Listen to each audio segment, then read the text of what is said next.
अंग्रेजी में एक कहावत है कि there is no substitute for hard work, और इस कहावत को किसी ने गांठ बांध ली थी तो वो थे ईशान किशन। क्योंकि ईशान को पता था कि भैया अगर मेहनत नहीं करेंगे तो टीम में जगह नहीं मिलने वाली। और फाइनली आप एक बार फिर से ईशान किशन को उनके हार्डवर्क की वजह से इंडिया की जर्सी में देखोगे।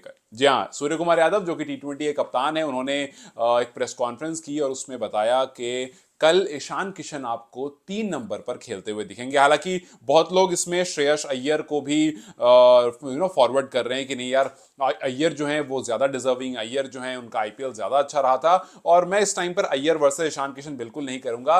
मैं सिर्फ ये आपको बताना चाहूंगा कि यार देखो, मैं अब तक, अगर हालांकि बीच में मेरी वीडियो थोड़ी कम हो गई है, लेकिन आपने, अगर जो लोग पुराने हैं उनको ये बात पता होगी कि श्रेयस अय्यर और ईशान किशन, मैंने दोनों के बारे में बहुत ज्यादा बात की है और दोनों ही डिजर्विंग है। यस, श्रेयस अय्यर ने रिसेंटली बहुत अच्छी परफॉर्मेंसेस दी और प्रूव किया कि वो क्यों अदर फॉर्मेट्स में भी खेल सकते हैं। वरना पहले लोगों को लगता था कि भाई ये तो सिर्फ ओडीआई खिलाड़ी है, सिर्फ ओडीआई खेलेगा, बाकी और फॉर्मेट इसके बस का नहीं है। लेकिन उसने शॉर्टर फॉर्मेट में भी रन्स बनाकर प्रूव किया। वहीं अगर आप ईशान किशन की बात करते हो तो भाई ईशान के लिए आपको थोड़ा सा सॉफ्ट कॉर्नर दिल में आएगा जब आप ये सोचोगे कि यार ये वही बंदा था जिसने जब 200 रन लगाया उसके बाद भी उसको टीम से बाहर कर दिया। ये वही बंदा था जिसने जब मेंटल हेल्थ के लिए ब्रेक मांगा तो इसको फिर उसके बाद वापस नहीं आने दिया। और नवंबर 2023 की बात है, आप सोचो कि Ishan Kishan was among those good players जिनको आप शॉर्ट फॉर्मेट में चाहते हो। देखो, हो सकता है आप उनके नंबर्स निकालो और मेरे सामने कमेंट्स में रख दो कि यार नंबर्स बहुत अच्छे नहीं है और ऐसे और वैसे।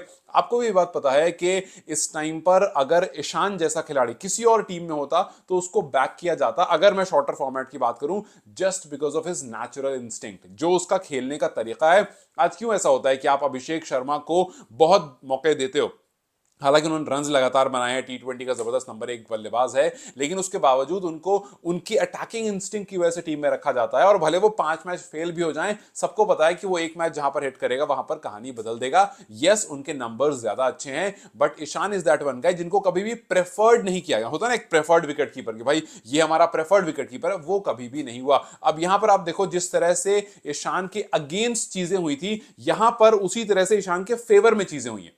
वो कहते हैं ना, कभी कभी स्क्रिप्ट जब लिखी जाती है तो आपको समझ में नहीं आता। वरना आप देखो, सैयद मुश्ताक अली में 500 से ज्यादा रन बना दिए, रन ये लगातार बना रहे थे, बुची आबू में रन बना। अदर जो भी आप डोमेस्टिक देखो, जिस भी फॉर्मेट का डोमेस्टिक देखो, जहां जहां ये खेल रहे थे रन बना रहे थे। लेकिन आप अभी से 2 महीने पहले का सोचो कि यार ईशान किशन टीम इंडिया में वापसी आएंगे, इस बारे में कोई जिक्र नहीं था।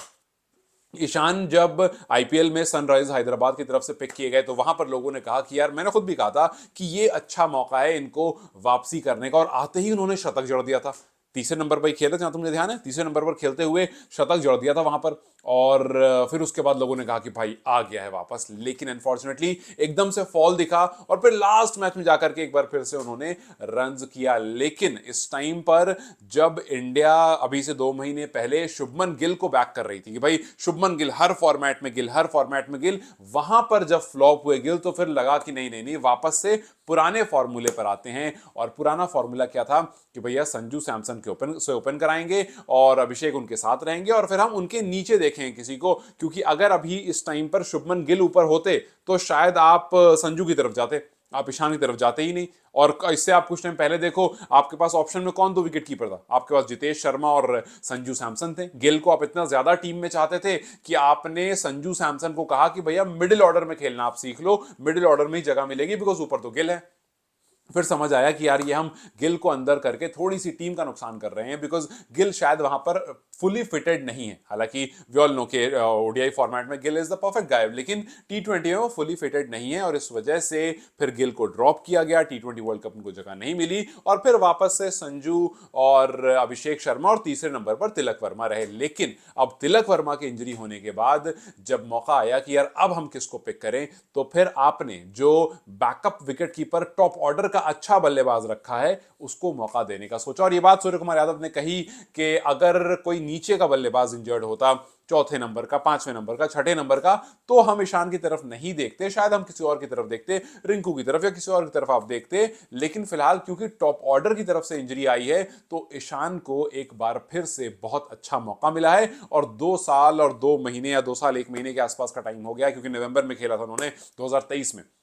हम 2026 की जनवरी में बैठे हैं, तो बहुत टाइम के बाद एक बार फिर से ईशान को मौका मिला है कि यार आप आओ। और तिलक वर्मा 3 मैच में नहीं है, हालांकि उसके बाद आएंगे नहीं आएंगे इसकी अभी एकदम रिटन कंफर्मेशन नहीं है, बट हाँ ये जरूर के सोचेंगे हम कि भाई इस 3 मैच में अगर ईशान किशन ने कुछ बड़ा किया तो फिर टीम मैनेजमेंट को सोचना पड़ेगा कि आगे किस तरह से लेकर जाया जाए, because Tilak Varma is a fantastic guy. अगर वो फिट रहता है तो वो टीम की पहली प्रेफरेंस होगा एट एनी कॉस्ट। लेकिन अगर इस 3 मैच में ईशान ने आकर के रन्स बना दिए तो टीम के लिए बहुत अच्छी बात है, ईशान के लिए बहुत अच्छी बात है, मैनेजमेंट के लिए थोड़ी सी दिक्कत वाली बात हो जाएगी। लेकिन ईशान डिजर्व्स दीज अपॉर्चुनिटीज, क्योंकि उनको जब बाहर किया गया था उस टाइम पर भी वो अच्छा कर रहे थे। जहां तक मुझे याद है ऑस्ट्रेलिया के खिलाफ वाली सीरीज में 2 अर्धशतक लगाए थे। यस, वहां पर एक दो उनका डक भी आया था, बट वहां पर रन्स भी उनके आए थे, बट उनको प्रेफरेंस नहीं मिली। और मैंने कभी नहीं देखा ईशान किशन को प्रेफरेंस मिलते हुए।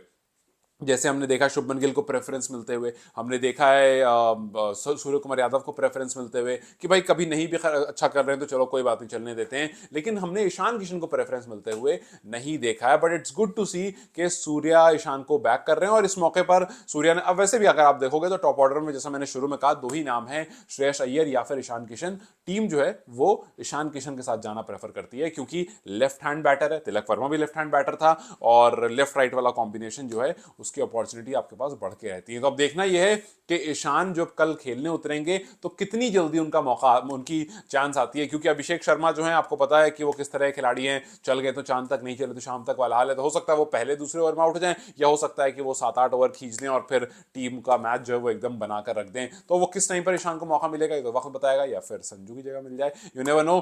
But yes, it will be interesting to see कि ईशान जो काफी टाइम बाद वापस आ रहे हैं, जो कि बहुत अच्छी फॉर्म में चल रहे हैं, और वो इस अपॉर्चुनिटी का इंतजार कर रहे थे और लगातार हर फॉर्मेट में मेहनत कर रहे थे, हर फॉर्मेट में रन्स बना रहे थे।